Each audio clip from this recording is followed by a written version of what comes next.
Welcome to the Elavare podcast. This is part of our series, How She Did It.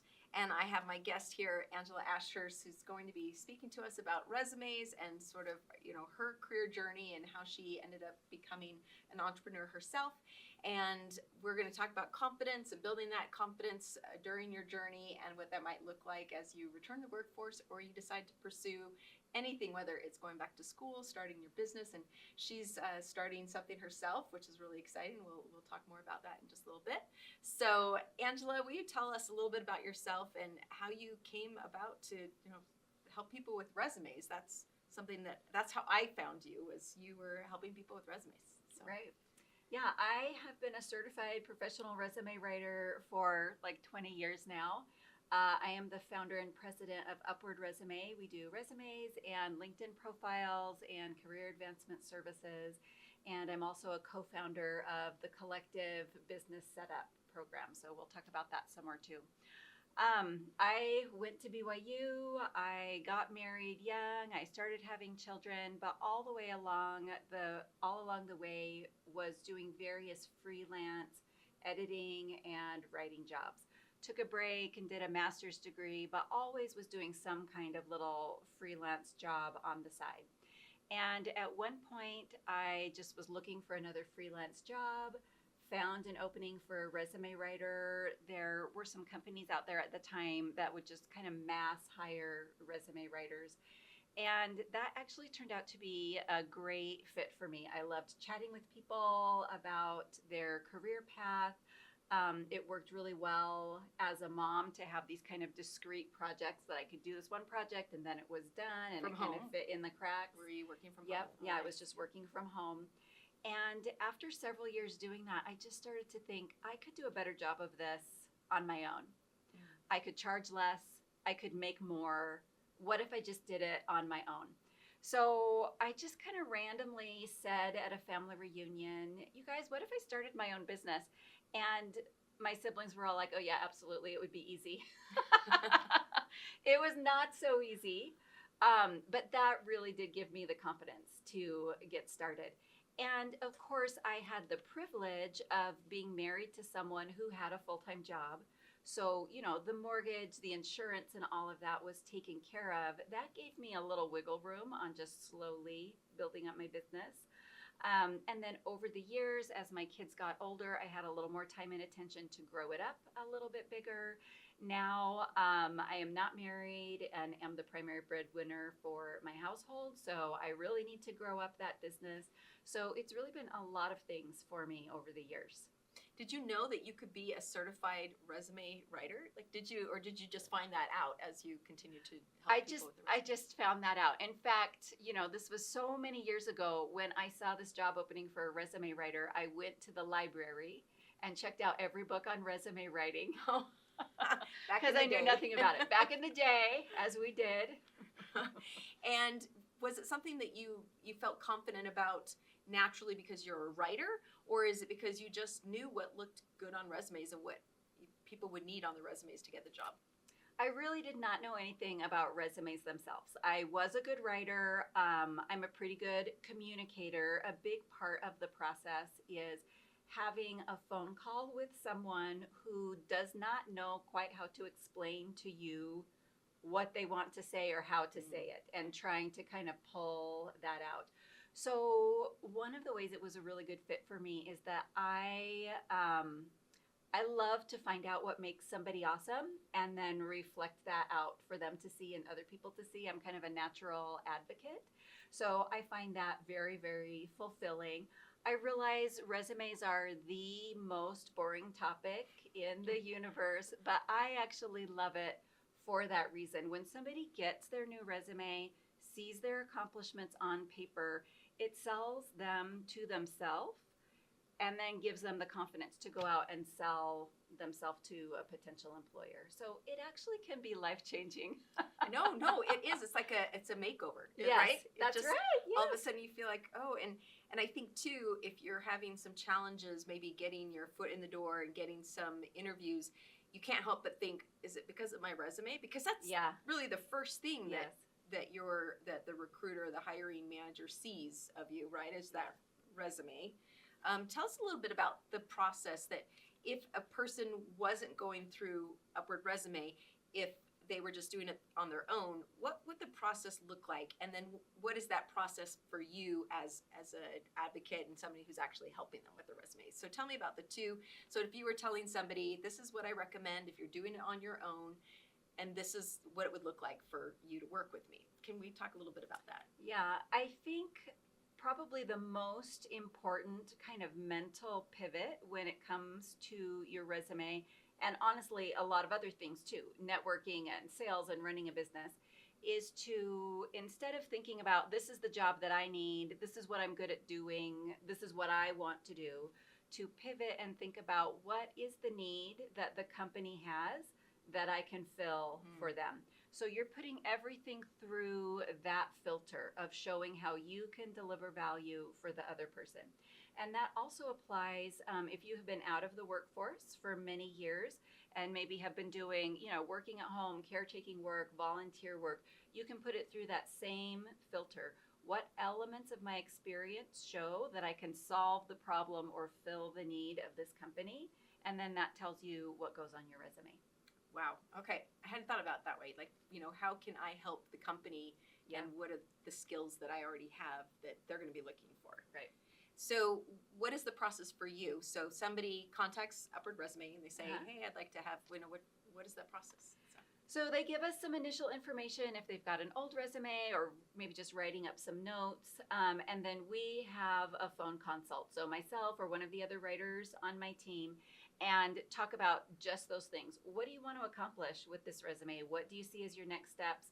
If you had a magic wand, what would your next job look like? What are the things that you can do that really set you apart from other people who are maybe in your same field? We walk through their whole work history. So you did this project. What was better at your company because you did that project? What were the outcomes? What were the benefits? How did that improve the bottom line of the business? So just really pulling out all of that good information. That is the part, side note, that differentiates a service like ours from maybe doing a DIY or like a ChatGPT resume, because we are helping you generate and pull out that more strategic and results-oriented quantitative information. Data. Okay. Yep, exactly. Tell me a little bit about like a lot of our audience, they're mothers who have had a big career gap. Yep. And I remember when I was returning to the workforce and I pulled out my really, really old resume that I didn't even have on my computer because we were now in a digital age. Yeah. Like, how do you help somebody that feels like they're starting from scratch? Like, what would you tell someone that has this big career gap to, like, what are some easy wins that they can do? And also help them see, like, what do resumes look like now? Because that was something else that when I did it, there was a certain format that you followed years ago, and now you can get templates on Etsy and you can do all sorts of different things. So tell us a little bit about, like, if somebody's coming into this with a huge career gap and it's been a really long time since they've done their resume. Okay, I have some things to say. Number one, don't go download a beautiful template on Etsy. They look great. They do not really follow the sort of established best practices that a recruiter wants to see. Okay. Your resume is not a graphic design showcase. It's a real workhorse document. You want it to be scannable by the HRIS or ATS system that an HR team might be using. Tell us about that just a little bit. What is an ATS system? Because I didn't know that until I returned to the workforce. So especially if you're applying for a larger company, probably the HR team has some piece of software that is going to be tracking all of these open job requisitions and all of the applications, and may also be doing like a preliminary keyword filter of resumes to just rule out the ones that are absolutely not a good fit. So if your resume has tables and graphics, even columns and text boxes, those are not really going to translate well into those systems, and so that puts you at an immediate disadvantage. But also, once it reaches a recruiter, in the traditional format, they know exactly where on the page to look for certain pieces of information, so it's a time saver for them. You can go to the Upward Resume website, and there's a sample gallery that has a number of, attractive, colorful resumes, but that still stay within that kind of basic format. So that's really what I recommend there. I would also really, when we feel that sort of overwhelm about crossing over from working as a mom to working in the professional world, I just always have to point out that is an imaginary brick wall. We could live in a different world where our society and our social systems and our economy don't have that brick wall between work we do at home not for money and work we do for a company that is for money. The work you do is work. The work that you do at home or at your kid's school or at church or in your community is experience. And it directly relates to professional endeavors just like it does to your mom endeavors. So just every time you're feeling like I can't cross that line, I've been over here and I'm not supposed to be over here, that's an imaginary line and we can just walk right over the top of it. So what I recommend when you have a career gap is to cast a really wide net and start brainstorming all of the things that you have been doing. The super valuable things, by the way, in your household, volunteering, in the community. Almost nobody has an actual gap. You've maybe been doing the books for a friend's business. You've been running an Etsy shop. You put together a huge fundraiser at the school every year that 500 people come to. There's a million things that you do. And we're just going to kind of list all of those things. Travel, a course you took online, everything you can think of. And then we put it through that filter.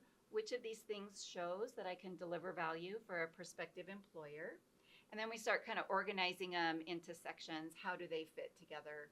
And experience is experience. Whether it was a full-time job, a job that you were not paid for at all, it's still experience.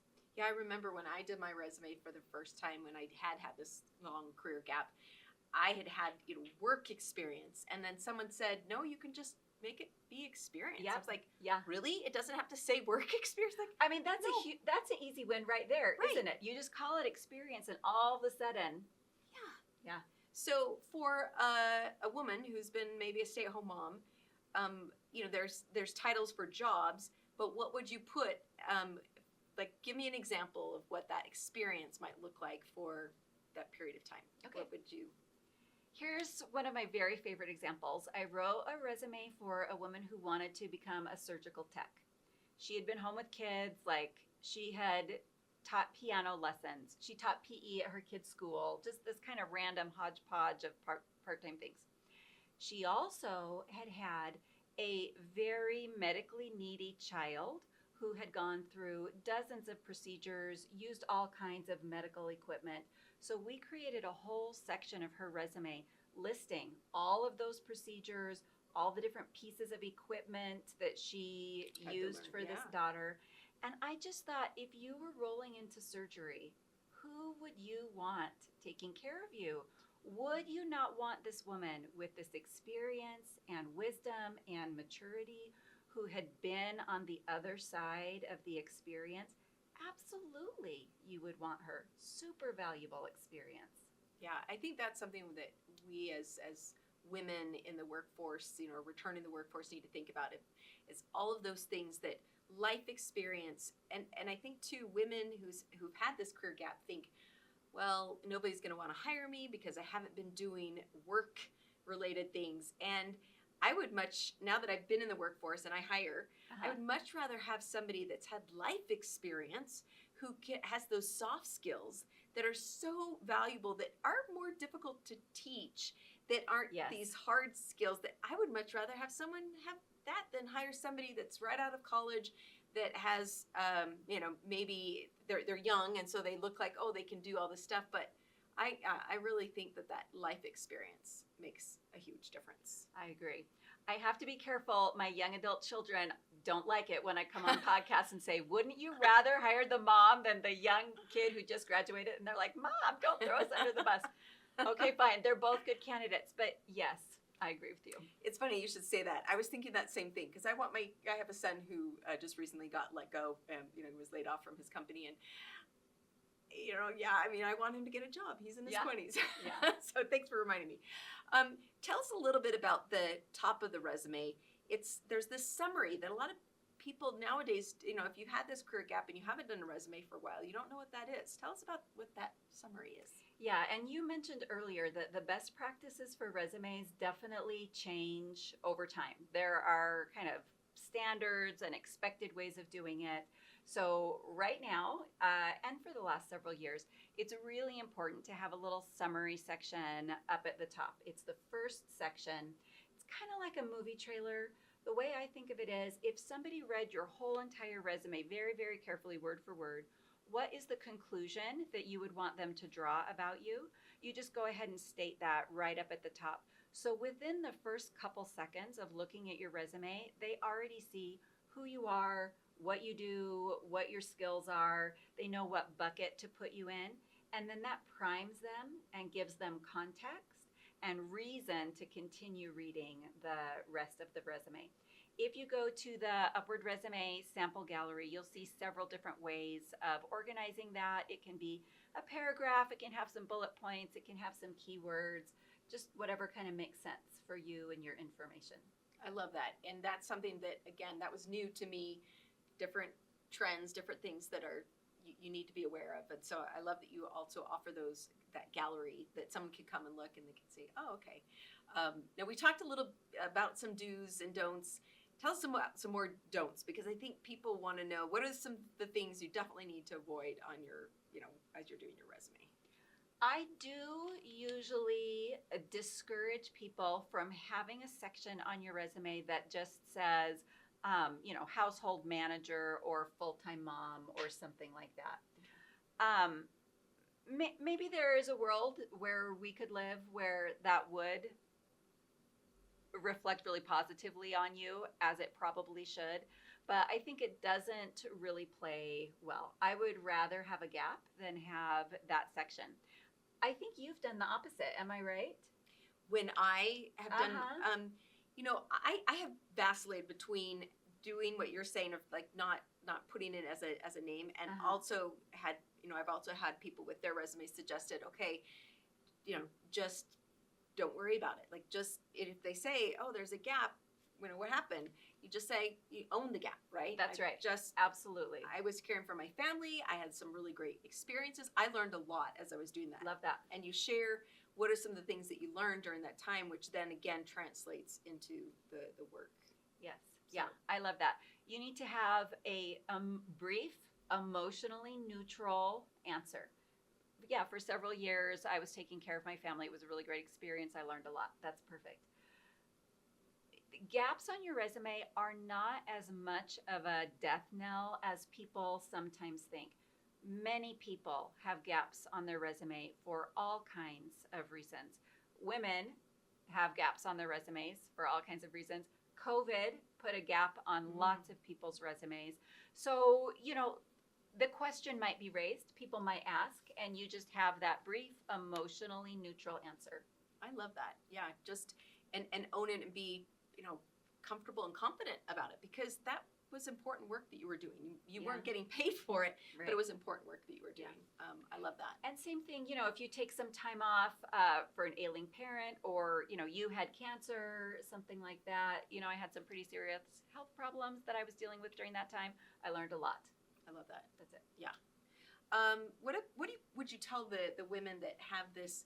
I don't like the term imposter syndrome, because I don't ever want anybody to think that they can't do something. So I always and even that term of fake it till you make it, I don't agree with that either.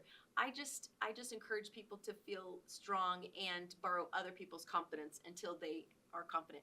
What do you tell someone who's like, oh, I don't think anybody, like, what do you do to encourage those individuals? I mean, honestly, a resume is a really great antidote to imposter syndrome. Oh, I love that. But, I work with an organization for private equity-backed operators. So these are executives who have made millions of dollars, created the brands that you have in your house today, been super successful in their careers, no gaps, C-level roles. They are riddled with imposter syndrome. Everybody has it. So the first thing I would say is that those feelings are not a sign that you're doing the wrong thing or that you cannot do it.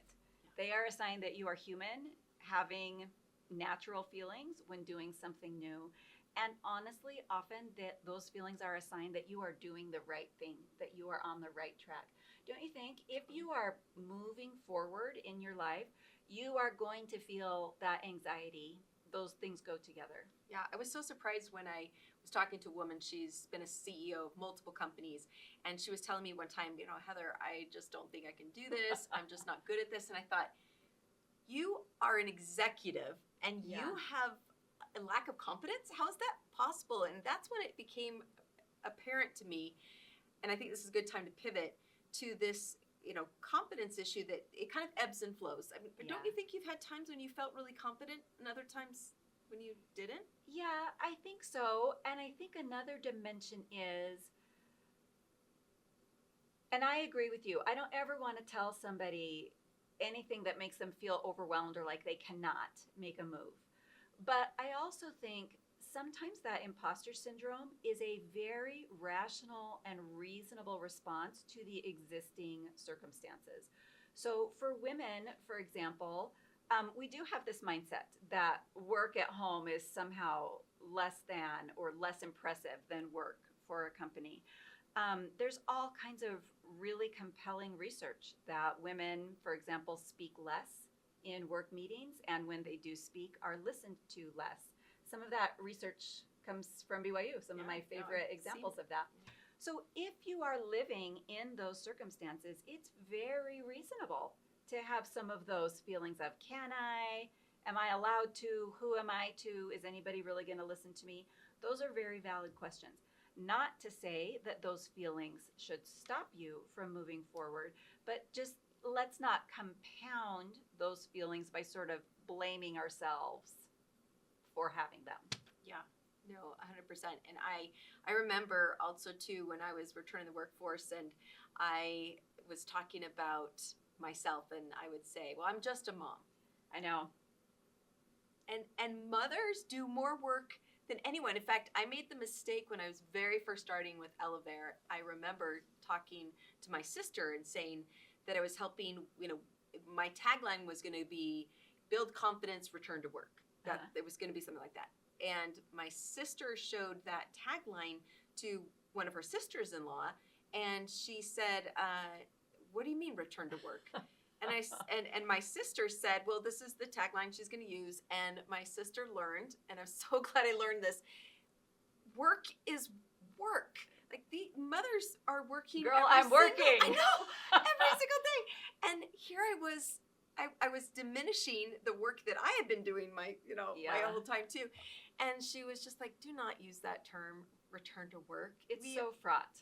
It's so fraught that you can hardly even begin to talk about it without stepping in a mud puddle. Yeah. So I was so glad though that she helped me, because that was going to be my tagline, and it was nice and short and sweet. So I thought, oh, this is perfect. Build confidence, return to work. And now every time I say it, it's like return to the workforce, because, and that's another reason why I hate that term, stay-at-home moms. Moms do not stay at home. like they are running errands, taking kids to doctor's appointments, doing so much. So speaking of the things that you've been doing as a mother and helping women and men also getting their resumes, you are now starting something really exciting, and I would love for you to share what you're doing with this new startup, and I'd love for you to also walk us down, because this series of the podcast is called How She Did It. And so I want you to kind of explain what led you to this new startup that you are taking on and how you did it.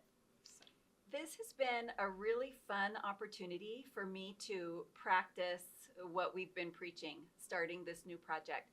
So business partner Britt Larson and I have started The Collective, which is a business setup step-by-step process. So it takes you from vague idea of a business I would like to start to fully set up business with the LLC, the logo, the website, your first 3 products, your pricing strategy, all set up and ready to go. So first 12 weeks, fully operational business. Second 12 weeks, refine, scale, and grow from there. It is so fun. It is everything we wish we had had when we started our business. It is so easy. In business, you learn by trying and making a mistake. But maybe we can minimize the time and the money of those mistakes. So just keeping you from, going down this rabbit hole of spending 6 months futzing with your logo and just getting it set up, ready to go, taking new clients. So we are building as we go. We started the first cohort of 7 new business founders 2 weeks ago, and they are already doing such amazing things. It's so exciting. One of them is going to do a course on finances for teens. One of them is doing a graphic design business. One of them, actually 2 of them are in the fitness space. One of them is home organization. One of them is like a mentor-mentee clearinghouse and connector. Really, really exciting stuff that they're doing. Wow, that's amazing. So was this something that you guys have been thinking about for a long time? How did you get the confidence to say, yep, this go time. We're gonna start this new business? It has been really fun to do with a partner because we are constantly just pepping each other up. We had our live kickoff call for our very first cohort, the very first meeting, the first week, the first day. We left the Zoom meeting, and within literally 90 seconds, Britt, my co-founder, had called me on the phone, and we were talking about what's the marketing strategy for getting our next 5 signups. So it's just been really fun to kind of feed off of each other's energy. My personal opinion is that a just key to success in life is to choose to adopt a completely unfounded belief that everything is going to work out. You just pretend that everything is going to work out. And I do have a little bit of a stubborn streak of I refuse to not let it work out. That would just make me mad. No, I refuse. So you have a lot of confidence, okay, I'm just going to push through it, right? Well, and I don't want to oversimplify. So, for example, I think I mentioned I got a divorce last year after 30 years of marriage. Wow. My business had always been, the Disneyland money, which is a little bit of a oversimplification, but not by a lot. And that was a huge confidence shaker. Like, what am I going to do? How am I going to pay for all the things? How am I going to continue being the mother that I want to be to my children while also handling all of these things? How am I going to do all of these things totally solo? And I remember one day in particular where I was thinking, Angela, do you need to just get a grip and quit messing around with this business and go get yourself a big girl job like Heather did? And I went upstairs and got on the treadmill in my room and was like rage and crying and walking and breathing and thinking. And this sounds a little woo-woo, but I think it's really true. Just really connecting with that truth-telling part inside to let me know, maybe it was an option to stop messing around with the business, go get a real job. That's a valid option. Maybe that could have been an option. But as I was just pacing on that treadmill, that little part of me was saying, absolutely not. No, we are moving forward. We're going forward. We are going to continue with the completely unfounded belief that it is all going to work out. I will also say I'm a huge fan of self-talk. I just kind of sweet talk myself all the way through the day. Just say, good job, honey. Oh, I love that. You did a real good job on that, Angela. I'm real proud of you all day long. Because you know what? Your kids are not doing that for you, are they? Oh, your coworkers may not be doing that for you. Your sister might not be there all the time. So you have to do it for yourself. Okay. Actually, I think that's fantastic, Angela, because I sometimes would make a mistake and I would verbally, audibly say, I'm an idiot. Yes. And one of my kids said, Mom, why do you keep saying that? You're not an idiot. And I had realized I got in the habit. Yeah. We are oftentimes not telling ourselves these, words of praise and affirmation, which we definitely don't get from our children. Exactly. So you literally just throughout the day, just like pat yourself on the back verbally. I do. Oh, I do. I love that. Okay, I'm gonna now be doing that to myself, and because they talk about this positive mindset and Yeah. how if we are always thinking positively, it can serve us super well. And I think that that's probably why you've been able to go and do some of these hard things, is because you're telling yourself, Angela, you've got this. Like, you just do it. I'm so very, very impressed. I love Well, thank you. That feels a little embarrassing to share, but it works. No, it works. But sometimes it's interesting because sometimes it feels like the safe thing to do is to get a job, right? Mhm. Find somebody else that's going to help you pay your bills and will hire you. But there's a lot of women who are like, you know what? I don't know that anyone's going to hire me. I want to work for myself. I believe in myself. I don't think I can convince somebody else to believe in me.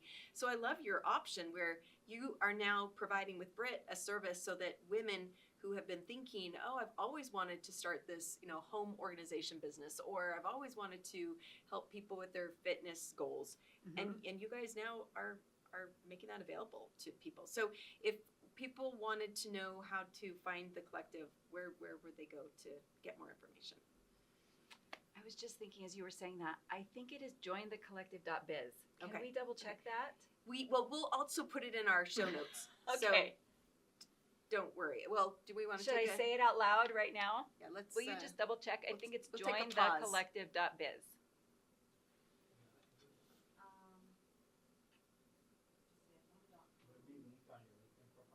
Yes.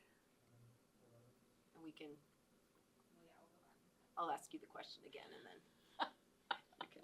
As you were talking. Is a mascot like a leopard? Yes. Okay. Yes. Yeah, it is jointhecollective.biz. Okay, Okay, great. all right. Thank you. So, Angela, tell us if one of the women in our audience wanted to know about what you're doing and what the collective is. How would they find you? We are at jointhecollective.biz, and I would love to chat with you. A couple of our founders that joined 2 weeks ago did not know what business direction they wanted to take. They had So a not at couple all. different ideas, and we helped them kind of ideate, come up with a conclusion. Now they've got a business name and a logo. So I would love to chat with you about that, hear your ideas, and see if the collective is a good fit for you. I love that, and you don't have to be in Utah to do that. Nope, right? You nope. can just- Nope, we've Do got it founders online. all over the place. Yep. Okay, perfect. Well, this has been so much fun, and I love talking with you because it's just like talking to a friend that I've known forever, and just the value that you bring to this podcast and just in general, you're just so brilliant. I love to ask 2 questions of my guests, and just to get to know you a little bit better. But I would love to have you tell us what is something that you do to help de-stress yourself when things are feeling really, stressful. Like what guilty pleasure do you have that gets you through a stressful day? My safe place and retreat is old episodes of Law and Order, like 1990s. The cars are big, the guns are small, they're using payphones. Give me a good, clean murder. I don't really know why. I think it's because the murder is resolved by the end, and you're Okay. just like, It feels very comforting. yeah, Like, okay, love those. Love Okay, them. I love that. All right, my next question is, what small habit or daily ritual have you done that you can pinpoint to helping you become the successful person that you are today? I have really been working on defending my time once I get the kids out to the door to school in the morning, really defending my time to sit in the sunroom and read for a half an hour. I love reading. Left to my own devices, I would just sit there and read all day, every day. And there is a big part of me that's like, let's start answering those emails. We got things to do. And I have just really been working on defending that time for a half an hour in the morning. It's my favorite time of the day. And, you just cannot be all the way on all day, every day. I that's what love I've been that. working on. That's actually really great advice to me because I do tend to wake up and like, okay, Let's so go. much it's like go time. Yeah. And it would be nice to be able to ease into the day and do something just for me, which Yeah. I need to do. Because Yeah. if we put off ourselves till the end of the day, it never happens, right? Yeah. I mean, it's just so easy. So first thing, you do that and just, Yeah. oh, I love that. That's great, great advice.